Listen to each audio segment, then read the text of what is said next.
Hello everyone, कैसे हैं आप लोग। आज हम चैप्टर जो है सेकंड ज्योग्राफी का करेंगे, जिस चैप्टर का नाम है प्रवास। प्रवास के प्रकार, प्रवास के कारण और प्रवास के परिणाम क्या हैं। बहुत ही आसान है और बहुत ही एक छोटा सा, किस तरह एक प्रवास एक छोटा सा वर्ड है, शब्द है, उसी के बारे में पूरा दिया है कि प्रवास क्या होता है, प्रवास का मतलब आप क्या समझते हैं। प्रवास का मतलब अगर हम नॉर्मली बात करें तो इसका अर्थ ये होता है कि हम एक स्थान को छोड़कर किसी और दूसरे स्थान पर चले जाते हैं, उसी को प्रवास कहते हैं। तो इसके प्रकार क्या हैं, कितने प्रकार के होते हैं प्रवास, प्रवास के कारण क्या है, आखिर क्या वजह है जिसकी वजह से प्रवास किया जाता है और उसका क्या परिणाम निकलता है, क्या रिजल्ट निकलता है। हम इसमें एक छोटी सी कहानी दी हुआ है, एक एग्जाम्पल हम कह सकते हैं, एग्जाम्पल दिया हुआ, उस एग्जाम्पल को अगर हम पढ़ेंगे तो हमें बहुत अच्छे से समझ में आएगा कि आखिर प्रवास का क्या कारण है, क्या रीज़न है। ठीक है, तो स्टार्ट करते हैं हम लोग। छत्तीसगढ़ के भिलाई इस्पात संयंत्र में एक अभियंता के रूप में कार्य कर रहे राम बाबू का जन्म बिहार के भोजपुर जिले के एक छोटे से गांव में हुआ था। तो एक राम बाबू हैं और इस्पात संयंत्र में एक अभियंता के रूप में कार्य कर रहे हैं। राम बाबू का जन्म जो है कि बिहार के भोजपुर जिले में हुआ था, एक छोटा सा गांव है। 12 वर्ष की आरंभिक आयु में माध्यमिक स्तर का अध्ययन पूरा करने के लिए वह निकटवर्ती कस्बे आरा में चला गया। वह अपनी अभियांत्रिक की डिग्री के लिए झारखंड में स्थित सिंदरी गया और बाद में भिलाई में उसे नौकरी मिल गई। तो अभियांत्रिक यानी कि इंजीनियरिंग की डिग्री के लिए वो कहाँ गए, झारखंड। कहाँ गए थे, बिहार के। 12 वर्ष की उम्र में थे वो। तो पूरा करने, जब उन्होंने माध्यमिक स्तर का जो एजुकेशन होता है वो पूरा किया तो वो झारखंड चले गए, वहाँ पे अभियांत्रिक की डिग्री प्राप्त किया, फिर वहाँ से भिलाई चले गए, उसे नौकरी मिल गई, जहाँ वो पिछले 31 वर्षों से रह रहा है। उसके माता पिता अशिक्षित थे, मम्मी पापा जो थे उनके तो गाँव में थे बिहार में, तो उनको तो वो छोड़ के चले गए थे, वहाँ पे उनको नौकरी मिल गई थी भिलाई में, तो वो वहीं पे रहने लगे थे। 31 साल हो गए। उनकी आजीविका का एकमात्र स्रोत कृषि से होने वाली अल्प आय थी। उन्होंने अपना सारा जीवन गांव में गुजार दिया। ये इनके माता पिता की बात हो रही है। राम बाबू के 3 बच्चे हैं। अब जो पढ़े लिखे राम बाबू हैं उनके 3 बच्चे हैं, जिन्होंने अपनी माध्यमिक स्तर की शिक्षा भिलाई में प्राप्त की और फिर उच्चतर शिक्षा के लिए विभिन्न स्थानों पर चले गए। उनका जो पहला बच्चा है इलाहाबाद और मुंबई में पढ़ा, वर्तमान में दिल्ली में एक वैज्ञानिक के रूप में काम कर रहा है राम बाबू का बच्चा। दूसरा जो बच्ची है उनकी लड़की, उन्होंने अपनी उच्चतर शिक्षा भारत के विभिन्न विश्वविद्यालय से ग्रहण की और वर्तमान में वो संयुक्त राज्य अमेरिका में काम कर रही है, जो कि अमेरिका में है ना। तीसरी अपनी पढ़ाई पूरी कर शादी के बाद सूरत में बस गई। तो यह कहानी केवल राम बाबू और उसके बच्चों की नहीं है। ऐसे गमनागमन अधिक से अधिक वैश्विक प्रवृत्ति वाले बनते जा रहे हैं।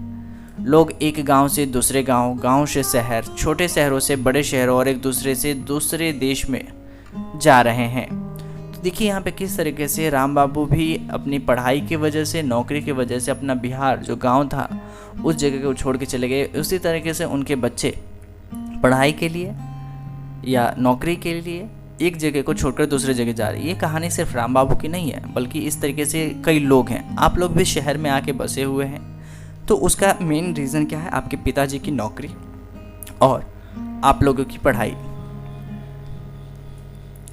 अपनी ये जो मानव पुस्तक भूगोल के मूल सिद्धांत में आप प्रवास की संकल्पना और परिभाषा को पहले ही समझ चुके होंगे।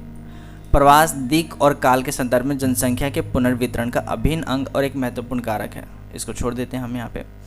एक नामी कवि फिराक गोरखपुरी के शब्दों में उन्होंने लिखा है, सर जमीन ए हिंद पर अक़वाम ए आलम के फिराक, काफ़िले बसते गए हिंदुस्तान बनता गया।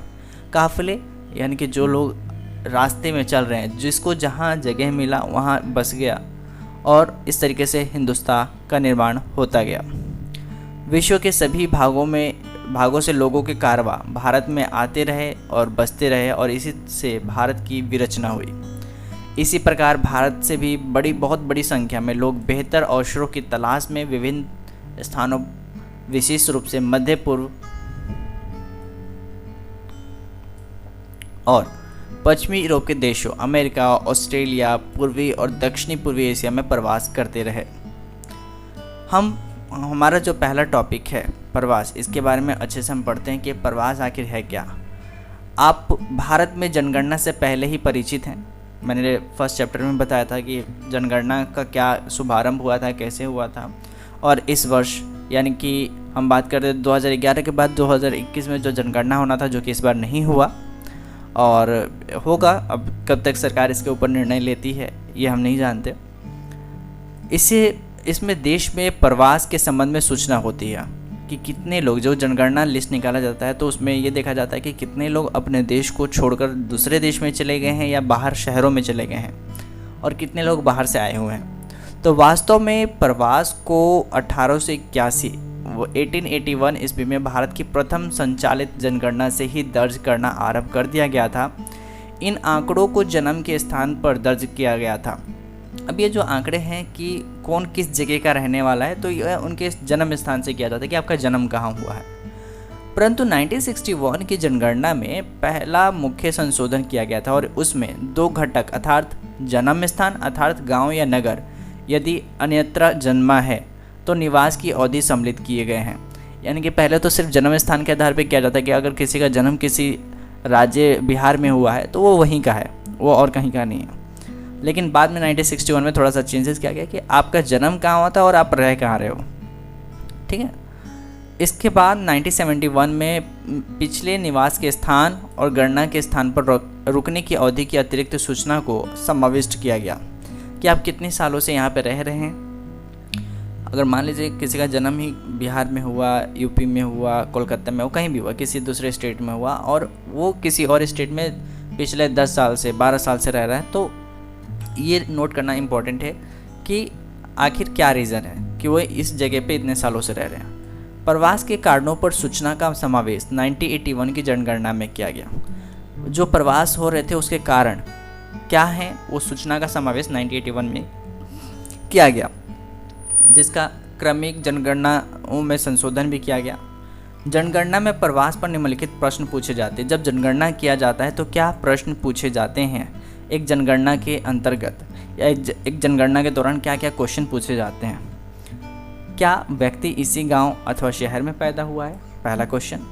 यदि नहीं, तब जन्म के स्थान की ग्रामीण या नगरीय जहाँ भी जन्म हुआ है उसकी स्थिति, जिले और राज्य के नाम, और यदि भारत से बाहर का है तो जन्म के देश के नाम की सूचना प्राप्त की जाती है।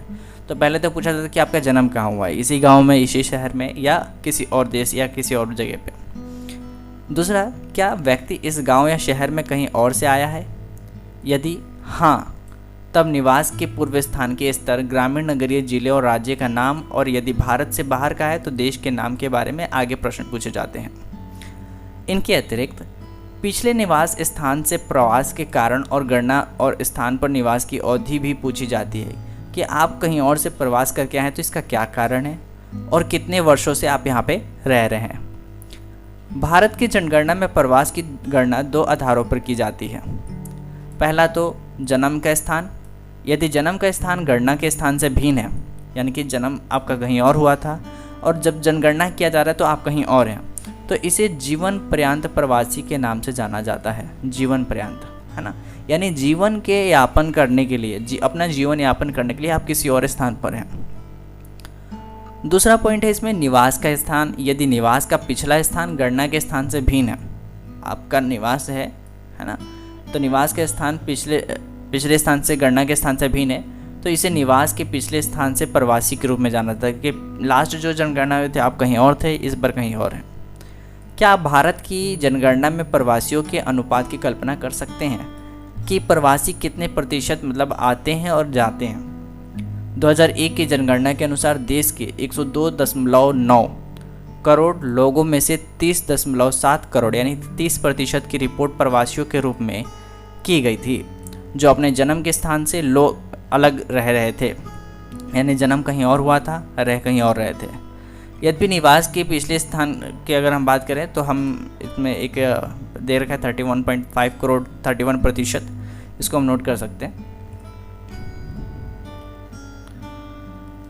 तो ये तो प्रवास हो गया था, हमने जो अभी पढ़ा कि प्रवास की क्या मतलब कि प्रवास किसे कहते हैं, उसके बारे में हमें समझ में आ गया, है ना। अब हम बात करते हैं प्रवास की धाराएं, कि आखिर जो प्रवास किया जाता है, प्रवास की जो कोई भी प्रवास करता है तो आखिर वो कहाँ से कहाँ करता है, उसकी धाराएं क्या है। धाराएं मतलब आप समझते हो कि किस तरफ बह रहा है, बहना मतलब यहाँ पे कि लोग कहाँ जा रहे हैं, कहाँ से आ रहे हैं और कहाँ जा रहे हैं, उसको धाराएं कहते हैं। तो आंतरिक प्रवास की बात करते हैं, यानी आंतरिक प्रवास का मतलब क्या होता है, देश के भीतर, और अंतर्राष्ट्रीय प्रवास यानी कि देश के बाहर और अन्य देशों से देश के अंदर से संबंधित कुछ तथ्य यहाँ प्रस्तुत भी की गई है। आंतरिक प्रवास के अंतर्गत 4 धाराओं की पहचान की गई है। कितनी? 4, ध्यान से नोट करना। ग्रामीण से ग्रामीण, ग्रामीण से नगरीय, ठीक है, ग्रामीण से ग्रामीण, ग्रामीण से नगरीय, नगरीय से नगरीय और नगरीय से ग्रामीण, यानी कि गांव से गांव, गांव से शहर, शहर से शहर, शहर से गांव। बस 4 चीज़ें हैं, गांव से गांव, गांव से नगर, नगर से नगर, नगर से गांव, ठीक है। दोनों अपोजिट है, याद हो जाएगा आसानी से। भारत में 2001 के दौरान पिछले निवास के आधार पर परिकल्पित 31.5 करोड़ प्रवासियों में से 9.8 करोड़ ने पिछले 10 वर्षों में अपने निवास का स्थान बदल दिया था। इनमें से 8.1 करोड़ अंतर्राज्यीय प्रवासी थे। अंतर्राज्यीय प्रवासी, इसको हम समझेंगे ये क्या चीज़ होता है। इस धारा में स्त्री प्रवासी प्रमुख थी। अब देखिए, जो अंतर्राज्यीय प्रवासी होते हैं उसमें सबसे ज़्यादा प्रवास किसने किया, तो स्त्री। स्त्री कैसे प्रवास किया, तो इसमें से अधिकांश विवाहोपरांत प्रवासी थी, यानी कि शादी के बाद जो स्त्री होती हैं वो अपने ससुराल चली जाती हैं, तो जिसके आधार पर हम कह सकते हैं कि वो विवाह प्रांत प्रवासी हैं। तो अंतर्राज्यीय और अंतर्राज्यीय प्रवास की विभिन्न धाराओं में स्त्री और पुरुष प्रवासियों के वितरण को चित्र 2.1 और 2.1 और ख में प्रस्तुत किया गया है। इसके बारे में हम पढ़ते हैं कैसे। ये देखिए, पुरुष का ये वाला है और स्त्री का डार्क है ज़्यादा। तो प्रवास 10 लाख में से कितने लोग कैसे प्रवास करते हैं। ग्रामीण से ग्रामीण पुरुषों की संख्या कम है, ये पुरुष का चार्ट है। तो पुरुषों की जो संख्या है वो कम है, जो कि गांव से गांव प्रवास करते हैं, लेकिन स्त्री की संख्या इसमें ज़्यादा है जो कि गांव से गांव करती हैं। गांव से नगर, ग्रामीण से नगरीय, गांव से अगर नगर की बात करते हैं तो इसमें भी पुरुषों की संख्या कम है, महिलाओं की संख्या ज़्यादा है। फिर नगर से ग्रामीण की बात करते हैं, तो नगर से ग्रामीण में गांव यानी कि शहर से गांव की तरफ पुरुष कम प्रवास करते हैं, स्त्रियां ज़्यादा हैं। नगर से नगर की बात करें तो इसमें भी पुरुष की संख्या कम है और महिलाओं की जनसंख्या ज़्यादा है। अब एक और ऐसी चार्ट दिया हुआ है, इसको भी हम पढ़ लेते हैं। निवास के अंतिम स्थान के अनुसार अंतर्राज्यीय प्रवास दर्शाती प्रवास की धाराएं यहाँ पे दिया गया है, जो कि आप देख सकते हैं यहाँ पे कि यहाँ पे पुरुषों की संख्या कम है ग्रामीण से ग्रामीण में, महिलाओं की जनसंख्या ज़्यादा है। ग्रामीण से नगरीय, अब ये वाला चार्ट समझिए, ग्रामीण से नगरीय यानी कि यहाँ पे लोग जो पुरुष हैं वो शिक्षा और रोज़गार के कारण वो गांव से नगरों की तरफ प्रवास करते हैं। महिलाओं की संख्या थोड़ी कम है। नगर से ग्रामीण दोनों इक्वल है लगभग। नगर से नगरीय यहाँ पे भी लगभग इक्वल है कि नगर से नगर में यानी कि एक जगह से, यानी कि कोई पढ़ने वाला बच्चा है तो वो क्या करते हैं, कभी यहाँ पे पढ़ाई किया, कभी बाहर देश में चले गए, फिर नगर से नगर ही वो प्रवास करते हैं।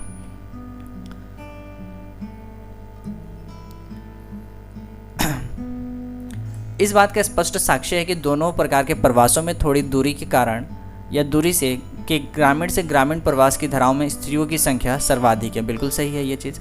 इसके विपरीत आर्थिक कारणों की वजह से, जो आर्थिक कारण है उसकी वजह से अंतर्राज्यीय प्रवास ग्राम से नगर धारा में पुरुष सर्वाधिक है। आंतरिक प्रवासों की इन धाराओं के अतिरिक्त भारत में पड़ोसी देशों से आप्रवास और उन देशों की ओर भारत से उत्प्रवास भी हुआ है। आप्रवास और उत्प्रवास में क्या डिफरेंस है मैं आपको बता देता हूँ। आप्रवास मतलब होता है कि लोग बाहर से आते हैं हमारे जगह पे, हमारे स्थान पर। उत्प्रवास मतलब कि हमारे इस जगह को छोड़कर हमारे लोग या कोई भी इस जगह को छोड़कर किसी और जगह चले जाते हैं, उसे हम उत्प्रवास कहते हैं। तो आप्रवास और उत्प्रवास याद रखना।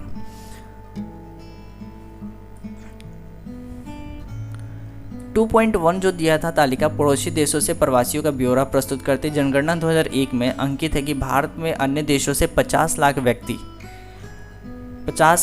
2001 की जनगणना में का प्रवास हुआ था। इनमें से 96% पड़ोसी देशों से जो आए थे 2001 की जनगणना हुई थी, तो उसमें पता चला था कि 50 लाख जो है बाहर कंट्रीज हैं, जिसमें से बांग्लादेश से 30 लाख लोग आए हुए थे। इसके बाद पाकिस्तान से लगभग 9 लाख, नेपाल से 5 लाख, इनमें से तिब्बत, श्रीलंका, बांग्लादेश, पाकिस्तान, अफगानिस्तान, ईरान और म्यांमार 1.6 लाख शरणार्थी भी समाविष्ट है। जहाँ तक भारत से उत्प्रवास का प्रश्न है, ऐसा अनुमान है कि भारतीय डायस्पोरा के लगभग 2 करोड़ लोग जो 110 देशों में फैले हुए हैं। अब देखिए भारत से कितने लोग उत्प्रवास है, यानी कि भारत को छोड़कर किसी और जगह पे गए हैं, या तो रोजगार के लिए या तो शिक्षा के लिए। तो भारतीय डायस्पोरा के लगभग 2 करोड़ लोग जो हैं वो 110 देशों में फैले हुए हैं।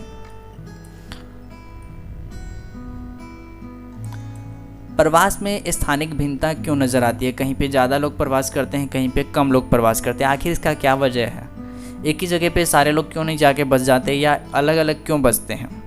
तो महाराष्ट्र, दिल्ली, गुजरात और हरियाणा जैसे राज्य, उत्तर प्रदेश, बिहार इत्यादि जैसे अन्य राज्यों से प्रवासियों को आकर्षित करते हैं।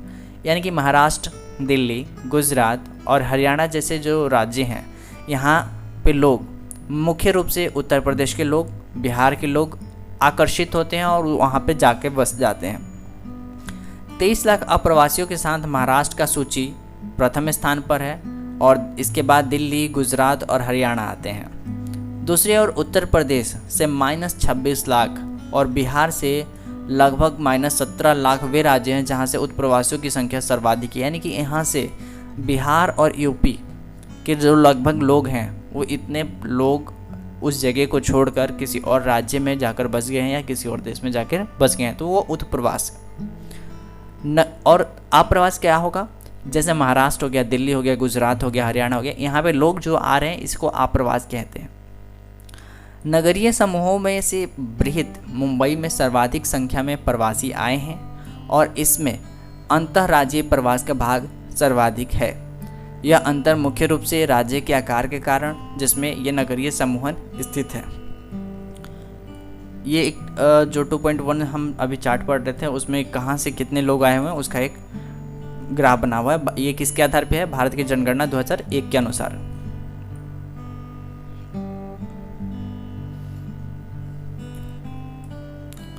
और ये देखिए चलो दिल्ली मंत्रा फॉर माइग्रेंट्स हो गया, इस तरह से माइग्रेंट आउटफ्लो इंडिया नंबर 4, किस तरीके से मतलब ये सारे न्यूज़पेपर उस वक्त की पेपर कटिंग को इसमें आपके बुक में पेस्ट किया गया है।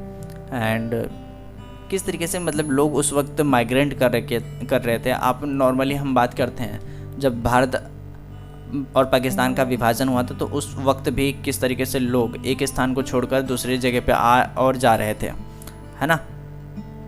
तो उस चीज़ को भी हम इस पिक्चर के थ्रू समझ सकते हैं। या आपने गदर मूवी देखा होगा, या आप पार्टीशन ऑफ इंडिया 1947 एक मूवी है, उसमें भी आप देखोगे किस तरीके से लोग प्रवास करते हैं।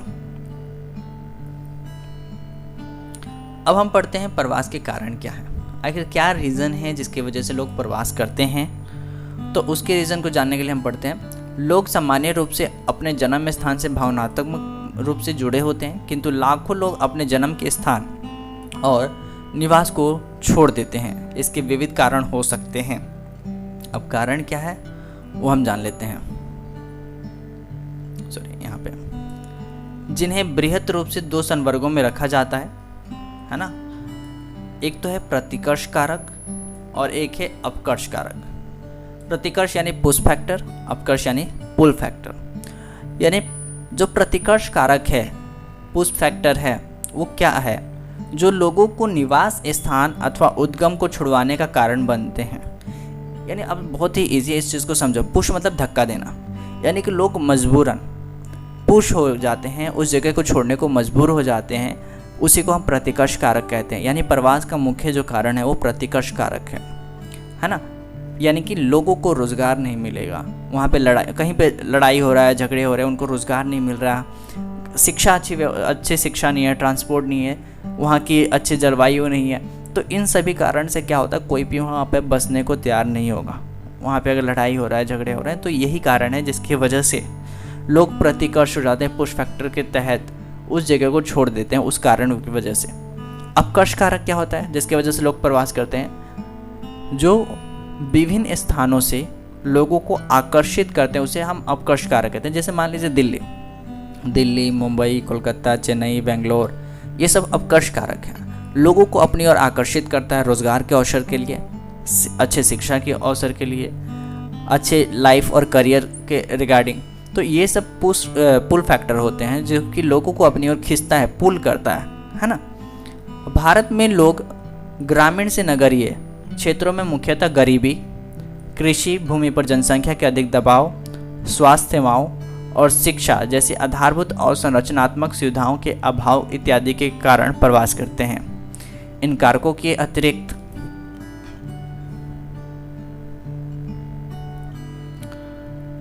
और भी क्या कारण है? बाढ़ हो गया, सूखा हो गया, चक्रवाती तूफान, भूकंप, सुनामी जैसी प्राकृतिक कुछ आपदाएं होती हैं। युद्ध, स्थानीय संघर्ष भी प्रवास के अतिरिक्त प्रतिकर्ष पैदा करते हैं। यानी प्रतिकर्ष कारक में हम ये भी देखते हैं कि बाढ़ आ गया, वहाँ पे सूखा पड़ गया, चक्रवाती तूफान आ गया, भूकंप आ गया, सुनामी आ गया, कुछ प्राकृतिक आपदाएं होती हैं। युद्ध, स्थानीय संघर्ष भी प्रवास के लिए ये प्रतिकर्ष कारक पैदा करते हैं। महामारी, अभी आपने कोविड-19 का महामारी जिस तरीके से लोग दिल्ली, मुंबई, कोलकाता, चेन्नई ये सब छोड़ के अपने गाँव की तरफ जा रहे थे, तो महामारी का भी एक बहुत बड़ा रोल है प्रवास में। दूसरी ओर अपकर्ष कारक की हम बात करते हैं जिस वजह से लोग किसी भी शहर की तरफ खींचते हुए आते हैं। तो अपकर्ष कारक क्या है? जो लोगों को ग्रामीण क्षेत्रों से नगरों की ओर आकर्षित करते हैं। नगरीय क्षेत्रों की ओर अधिकांश ग्रामीण प्रवासियों के लिए सर्वाधिक महत्वपूर्ण अपकर्षक कारक बेहतर अवसर, नियमित काम का मिलना और अपेक्षाकृत ऊंचा वेतन है। शिक्षा के लिए बेहतर अवसर, बेहतर स्वास्थ्य सुविधाएं और मनोरंजन के स्रोत इत्यादि भी काफ़ी महत्वपूर्ण अपकर्ष कारक हैं।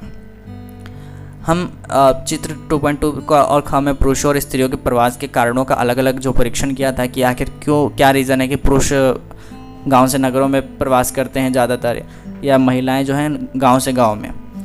तो चित्रों के आधार पर हमने यह देखा जा सकता है कि पुरुषों और स्त्रियों के लिए प्रवास के कारण भिन्न है। पुरुषों और स्त्रियों के लिए जो प्रवास का कारण है वो भिन्न है। उदाहरण के तौर पर काम और रोजगार पुरुष प्रवास के मुख्य कारण 38% है, जबकि यही कारण है केवल 3% स्त्रियों के लिए। यानी कि बहुत ही कम महिलाएं शिक्षा या रोजगार के लिए बाहर निकलती हैं। इसके विपरीत 65%, एक सेकंड, हाँ, इसके विपरीत 65% स्त्रियां विवाह के उपरांत अपने मायके से बाहर जाती हैं। भारत के ग्रामीण क्षेत्रों में सर्वाधिक महत्वपूर्ण कारण तो यही है कि महिलाएं एक गांव से दूसरे गांव में जाती हैं विवाह के दौरान। लेकिन बहुत ही ध्यान से सुना, मेघालय इसका अपवाद है जहां स्थिति बिल्कुल उलट है। मेघालय में स्त्री विवाह प्रवास कानून क्यों अलग है, ठीक है, इसके बारे में मैं आपको बताता हूँ क्या है वहाँ पे मेघालय की कहानी। और इन विवाहों की तुलना में देश में पुरुष केवल 2% ही हैं, है ना। अब इसमें देखना मेघालय वाले में कहानी क्या है कि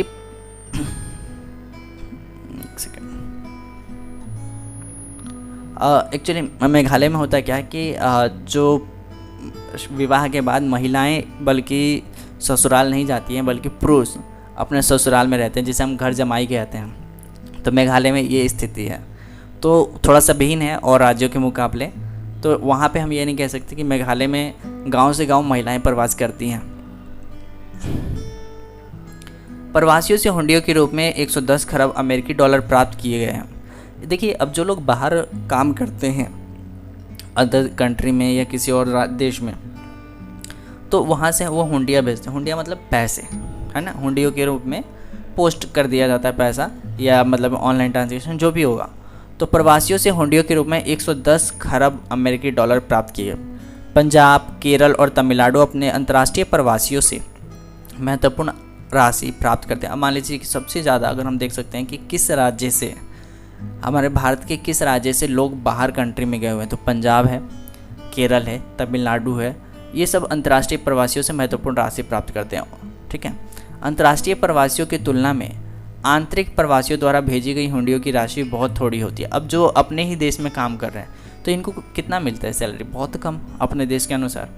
और जो लोग बाहर काम करते हैं उनको सैलरी ज़्यादा मिलती है अपने देश के मुकाबले, तो वहाँ से वो लोग ज़्यादा पैसा भेजते हैं। लेकिन हमारे देश के अंदर जो काम करते हैं किसी और, मान लीजिए बिहार से या यूपी से लोग दिल्ली में आए, कितना कमा लेंगे, लाखों या 70-80 हज़ार 90 हज़ार नॉर्मल व्यक्ति की तो सैलरी होगी नहीं, लेकिन बाहर कंट्री में इतना हो जाता है। किंतु यह उद्गम क्षेत्र में आर्थिक वृद्धि में महत्वपूर्ण भूमिका निभाती है।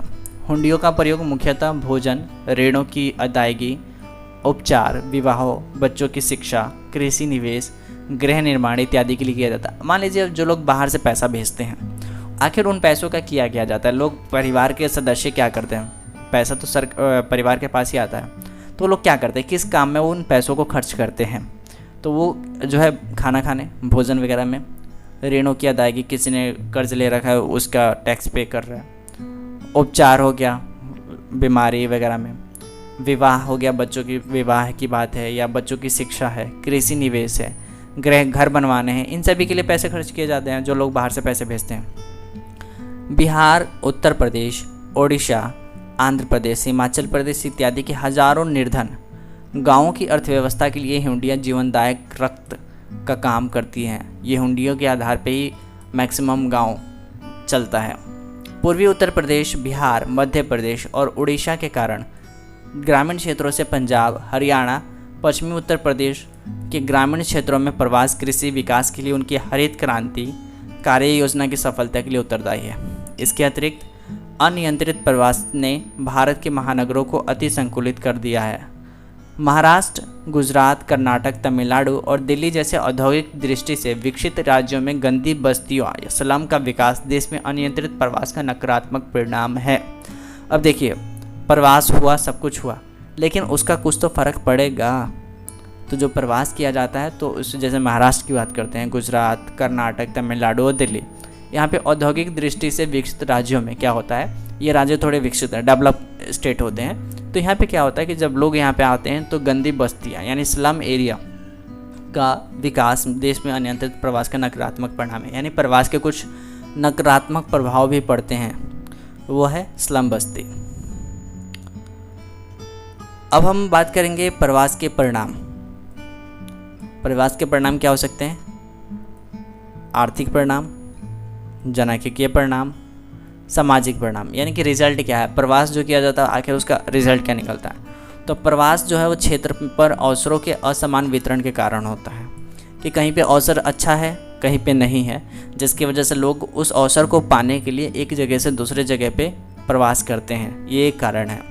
लोगों में कम अवसर और कम सुरक्षा वाले स्थानों से अधिक अवसर और बेहतर सुरक्षा वाले स्थानों की ओर जाने की प्रवृत्ति होती है कि जहाँ पे लोगों को अवसर मिलेगा, जहाँ पे लोगों को सुरक्षा मिलेगा, वहाँ पे लोग जाना ज़्यादा पसंद करेंगे। बदले में यह प्रवास के उद्गम और गंतव्य क्षेत्र के लिए लाभ और हानि दोनों उत्पन्न करता है। परिणामों को आर्थिक, सामाजिक, सांस्कृतिक, राजनीतिक और जनसांख्यिकीय संदर्भों में देखा जा सकता है। हम बात करते हैं यानी कि प्रवास के जो कारण है, परिणाम जो निकलते हैं, हम इसमें हर एक रूप में देख सकते हैं। आर्थिक में भी देख सकते हैं, सामाजिक, सांस्कृतिक परिणाम क्या होता है, राजनीतिक परिणाम क्या होगा, जनसांख्यिकीय परिणाम क्या होगा, इन सभी रूप में हम देख सकते हैं प्रवास के परिणाम को। हम पहले बात करते हैं आर्थिक परिणाम की। अगर प्रवास होता है तो उसका आर्थिक परिणाम क्या होगा? तो उद्गम प्रदेश के लिए मुख्य लाभ प्रवासियों द्वारा भेजी गई हुंडियाँ हैं।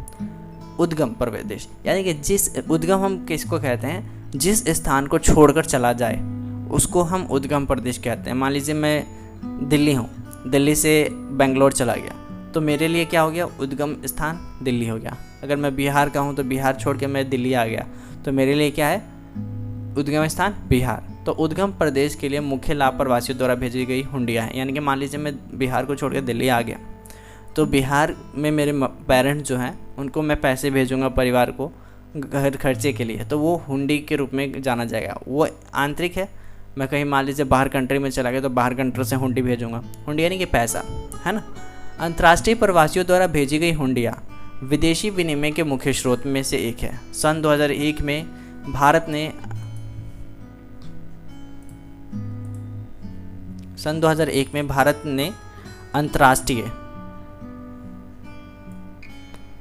अंतर्राष्ट्रीय, एक मिनट,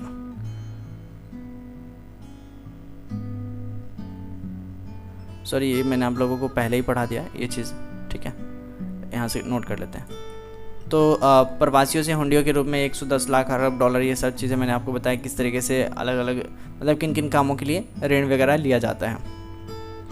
अब बात करते हैं जनांकीय परिणाम की। प्रवास से देश के अंदर जनसंख्या का पुनर्वितरण होता है, ठीक है। अगर प्रवास से देश के अंदर क्या होगा, जनसंख्या का पुनर्वितरण होता है।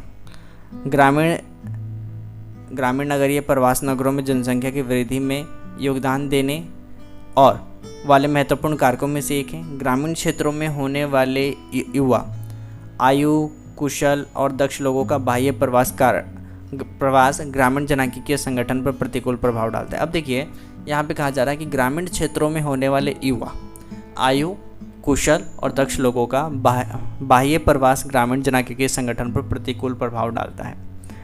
यद्यपि उत्तराखंड, राजस्थान, मध्य प्रदेश और पूर्वी महाराष्ट्र से होने वाले बाह्य प्रवास ने इन राज्यों की आयु एवं लिंग संरचना में गंभीर असंतुलन पैदा कर दिया, तो ऐसे ही संतुलन उन राज्यों में भी उत्पन्न हो जाएंगे जिनमें ये प्रवासी जाते हैं। प्रवासियों के उद्गम और गंतव्य स्थानों में लिंग अनुपात असंतुलित होने का क्या कारण है? तो ये सब हम जानते हैं जनांकीय यानी कि जन्म जो है ना उस पर प्रभाव पड़ता है जनांकीय में, कहीं पे ज़्यादा है तो कहीं पे कम है। हम बात करते हैं सामाजिक परिणाम कि समाज पर क्या प्रभाव पड़ता है प्रवास का। तो प्रवासी सामाजिक परिवर्तन के अभिकर्ता के रूप में कार्य करते हैं। नवीन प्रौद्योगिकी यानी टेक्नोलॉजी, परिवार नियोजन, बालिका शिक्षा इत्यादि से संबंधित नए विचारों का निर्माण नगरीय क्षेत्रों से ग्रामीण क्षेत्रों की ओर विचरण इन्हीं के माध्यम से होता है। प्रवास से विविध संस्कृतियों के लोगों का अंतर्मिश्रण होता है। इसका संकीर्ण विचारों को भेदते तथा मिश्र संस्कृति के उद्विकास में सकारात्मक योगदान होता है और यह अधिकतर लोगों के मानसिक क्षितिज को विस्तृत करता है, किंतु इसकी गुमनामी जैसे नकारात्मक परिणाम भी होते हैं जो व्यक्तियों में सामाजिक निर्वात और खिन्नता की भावना भर देते हैं। अब देखिए क्या होता है कि प्रवास से विविध संस्कृति के लोगों का अंतर्मिश्रण होता है। कोई भी प्रवास कर रहा है, प्रवास मान लीजिए कि कोई दिल्ली की हम एग्जांपल ले लेते हैं। दिल्ली में कई लोग बिहार से हैं, कई यूपी से हैं, कोई महाराष्ट्र से है, कोई गुजरात से, कोई केरला से, कोई कर्नाटक से, कोई असम से है, यानी कि भारत के अलग अलग राज्यों से यहाँ पे लोग आकर बसे हुए हैं। तो लोगों का क्या हुआ, अंतर्मिश्रण हुआ, लोग मिल गए। इसका संकीर्ण विचारों को भेदते हुए मिश्र संस्कृति के उद्विकास में सकारात्मक योगदान होता है। यह अधिकतर लोगों को मानसिक क्षितिज का विस्तृत कर देता है। अब लोग एक जगह इकट्ठे होते हैं तो किसी भी तरह का भेदभाव नहीं होता उतना। इसके गुमनामी जैसे गंभीर नकारात्मक परिणाम भी होते हैं। कुछ नकारात्मक परिणाम भी निकलेगा, जैसे कि व्यक्तियों के में सामाजिक निर्वात और खिन्नता की भावना भर देते हैं। यानी कि जो लोग अपने परिवार से दूर रहते हैं तो वो लोग सामाजिक खिन्नता की भावना जो भरा हुआ होता है, खिन्नता की सतत भावना लोगों को अपराध और औषध दुरुपयोग जैसे यानी ड्रग एब्यूज़ जैसे असामाजिक क्रियाओं के लिए पाश में फंसने के लिए अभिप्रेरित कर सकती है। बाहर अब कोई देखने वाला नहीं है। कई लड़के जो होते हैं वो गांव से निकल आते हैं रोज़गार की तलाश में, रोज़गार नहीं मिलता है, स्किल्स नहीं है, तो वो क्या करते हैं, इन इस तरह के फालतू चीज़ों में फंस जाते हैं। तो खिन्नता की सतत भावना जो होती है वो लोगों को अपराध और औषध दुरुपयोग, ड्रग एब्यूज जैसे सामाजिक क्रियाओं के लिए पास में फंसने के लिए अभिप्रेरित कर सकती है। अब हम बात करते हैं पर्यावरण पर परिणाम क्या पड़ता है। तो पर्यावरणीय परिणाम यह पड़ता है कि ग्रामीण से नगरीय प्रवास के कारण लोगों का अति संकुलन नगरीय क्षेत्रों में वर्तमान सामाजिक और भौतिक अवसंरचना पर दबाव डालता है। अंततः इसे नगरीय बस्तियों की अनियोजित वृद्धि होती है। गंदी बस्तियों और क्षुद्र कॉलोनियों का निर्माण होता है। बिल्कुल, अगर जहाँ पे अब मान लीजिए दिल्ली में ही देख लीजिए, अगर कूड़ा वाली गाड़ी आती है अगर वो ना आए तो लोग किस तरीके से कचरा फैलाएंगे, कहीं भी ले जाके बाहर फेंक देंगे, है ना। तो पर्यावरणीय परिणाम आएगा, जो क्षुद्र कॉलोनियों का निर्माण होता है, गंदी बस्तियों का निर्माण होता है, तो ये सब दुष्परिणाम देखने को हमें मिलेगा। इसके अतिरिक्त प्राकृतिक संसाधनों के अति दोहन के कारण नगर का जो भौम जल स्तर है वो अवक्षय यानी कि वो गिर जाएगा, नीचे ज़मीन में आपको पानी नहीं मिलेगा बहुत ही इसलिए। और वायु प्रदूषण के बारे में तो आपको अच्छे से पता ही है कि शहरों में वायु प्रदूषण का मुख्य कारण क्या है, वाहित मल, के निपटान और ठोस कचरे के प्रबंधन जैसे गंभीर समस्याओं का सामना करना पड़ता है। ये सब रीज़न है, ये सब पर्यावरणीय इफेक्ट पड़ता है पॉपुलेशन बढ़ने का, या हम प्रवास का, माइग्रेशन का। अन्य प्रवास जो है विवाहजन्य प्रवास को छोड़कर भी स्त्रियों के जीवन स्तर को प्रत्यक्ष अथवा परोक्ष रूप से प्रभावित करता है। आज के समय में महिलाएं भी एजुकेशन और जॉब के लिए एक स्थान को छोड़कर किसी और राज्य में आना जाना बराबरी हो गया है, लगभग पुरुषों के बराबर होने लगा है। ग्रामीण क्षेत्रों में पुरुष वर्णात्मक बाह्य प्रवास के कारण पत्नियां पीछे छूट जाती हैं, है ना, जिससे कि उन पर अतिरिक्त शारीरिक और मानसिक दबाव पड़ता है। जो महिलाएं गांव में रहती हैं, उनके जो हस्बैंड है या जो भी गार्जियन है, अगर वो बाहर रहते हैं तो उनके ऊपर, महिलाओं के ऊपर काफ़ी ज़्यादा दबाव रहता है, बच्चों की पढ़ाई लिखाई का, घर खर्चे का, घर को चलाने का। और इस तरीके से शिक्षा अथवा रोजगार के लिए स्त्रियों का प्रवास उनकी स्वायत्तता और अर्थव्यवस्था में उनकी भूमिका को बढ़ा देता है, किंतु उनकी सुविधता भी बढ़ती है। स्रोत की बात करते हैं। प्रदेश के दृष्टिकोण से यदि हुंडिया प्रवास के प्रमुख लाभ है तो मानव संसाधन, विशेष रूप से कुशल लोगों का ह्रास उनकी गंभीर लागत है। उन्नत कुशलता का बाजार सही मायने में वैश्विक बाजार बन गया है। सर्वाधिक गत्यात्मक औद्योगिक अर्थव्यवस्थाएं गरीब प्रदेशों से उच्च प्रशिक्षित व्यावसायिकों को सार्थक अनुपातों में प्रवेश दे रही है और भर्ती कर रही है। परिणामस्वरूप स्रोत प्रदेश के वर्तमान अल्प विकास को बल मिलता है। ये आपका चैप्टर कंप्लीट हुआ। हम बात करते हैं अभ्यास की। ये सब जो क्वेश्चंस दिए गए हैं इसको करके देखो, एटलीस्ट प्रैक्टिस करो कि आप लोग को कितना आता है, कितना समझ में आया। निम्नलिखित में से कौन सा भारत में पुरुष प्रवास का मुख्य कारण है? शिक्षा, काम और रोजगार, विवाह या व्यवसाय? क्या बोलेंगे? काम और रोजगार। यही इसी वजह से लोग प्रवास करते हैं बाहर शहरों में। निम्नलिखित में से किस राज्य में सर्वाधिक संख्या में अप्रवासी आते हैं? निम्नलिखित में से किस राज्य में सर्वाधिक संख्या में अप्रवासी आते हैं? किस राज्य से, किस राज्य में लिखा है? अच्छा, किस राज्य में सर्वाधिक संख्या में अप्रवासी आते हैं? तो वो आपका हो जाएगा महाराष्ट्र। दिल्ली से ज़्यादा महाराष्ट्र में, क्योंकि दिल्ली तो छोटा है, महाराष्ट्र ज़्यादा बड़ा है और वहाँ पे लोग दिल्ली से भी ज़्यादा लोग आते हैं। किस राज्य से आते हैं अगर पूछा जाएगा तो वो आपका उत्तर प्रदेश हो जाएगा, क्योंकि उत्तर प्रदेश बड़ा है बिहार के मुकाबले। भारत में प्रवासी की निम्नलिखित धाराओं में से कौन सी एक धारा पुरुष प्रधान है? भारत में प्रवासी की जो निम्नलिखित धाराएं हैं कौन सी ज़्यादा, मतलब किस में पुरुष सबसे ज़्यादा कौन सी धारा को के तहत प्रवास करते हैं? ग्रामीण से ग्रामीण, हाँ, ग्रामीण से नगरीय। सोचते हैं इसके बारे में, नगर से ग्रामीण, ये तो उल्टा ही हो गया।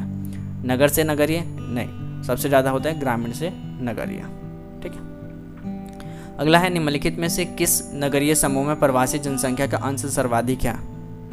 निम्नलिखित में से किस नगरीय समूह में प्रवासी जनसंख्या का अंश सर्वाधिक है? मुंबई नगरीय समूह में, दिल्ली नगरीय, बेंगलोर और चेन्नई। तो ये हो जाएगा आपका मुंबई नगरीय समूह। ठीक है, चलिए ठीक है। अब ये आपका कंप्लीट हो गया चैप्टर। बहुत ही आसान क्वेश्चन है। जीवन पर्यंत प्रवासी किसे कहते हैं, या पिछले निवास के अनुसार प्रवासी में अंतर स्पष्ट कीजिए। पुरुष स्त्री चयनात्मक प्रवास के मुख्य कारण की पहचान कीजिए। उद्गम और गंतव्य। उद्गम उस स्थान को कहते हैं जिस स्थान को छोड़ा जा रहा है, और गंतव्य उस स्थान को कहा जाता है जिस स्थान पे वो जा रहा है। भारत में अंतर्राष्ट्रीय प्रवास के कारण के रीज़न क्या है, और प्रवास के सामाजिक और जनसांख्यिकीय परिणाम क्या हैं? देखिए, सामाजिक वाला परिणाम आ जाएगा और जनसांख्यिकीय है, आर्थिक भी आ जाएगा, सामाजिक। तो इस तरीके से मतलब बहुत सारे पर्यावरणीय परिणाम क्या होगा, तो अलग अलग परिणाम दिए हुए हैं। तो आप में से इसको सिर्फ दो को डिफाइन करना है, सामाजिक और जनसांख्यिकीय परिणाम। ठीक है, आपको ये इस चैप्टर को आप जब भी पढ़ेंगे अच्छे से इसको समझिए, क्वेश्चंस वगैरह कीजिए। नहीं आता है आप मुझे कमेंट करके पूछ सकते हैं कोई भी क्वेश्चन, अगर समझ में आपको नहीं आता है तो। ठीक है, थैंक यू।